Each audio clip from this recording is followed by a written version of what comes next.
கையிலேயே ஒட்டி கொண்டிருக்கிறது பிரம்ம கபாலம். கையை விட்டு இறங்க மாட்டேங்கிற. அப்படி பிக்ஷை எடுக்கக்கூடிய அந்த நிலையில என்ன பிக்ஷாபாத்திரத்துல போட்டாலும் அதை பிரம்ம கபாலம் தான் சாப்பிடும். சுவாமிக்கு அது வராது. எவ்வளவு போட்டாலும் அது சாப்பிடும்.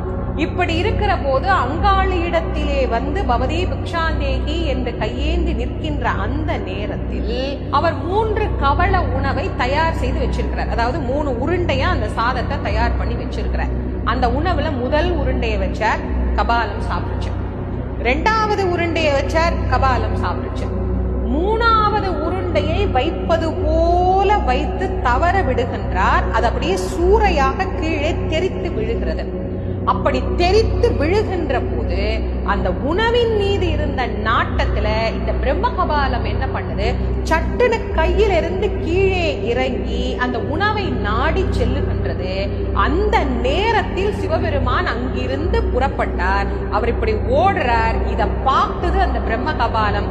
விடக்கூடாது அப்படின்னு சொல்லி மறுபடியும் போய் அந்த கையில் ஒட்டி கொள்வதற்காக பேருருவத்தை எடுத்தது. என் கணவனை இந்நிலைக்கு நீ ஆளாக்கி விட்டாயே என்கின்ற கோபத்தில் சாந்தமாக இருந்த அந்த தேவி அங்காளித்து கோபத்தோடு எழுகின்றாள். பேருரு கொண்டு எழுந்த அந்த அம்பிகை பிரம்ம கபாலத்தை தன்னுடைய கால்ல போட்டு அப்படியே நசுக்கி கீழே அழுத்தி விட்டாள்.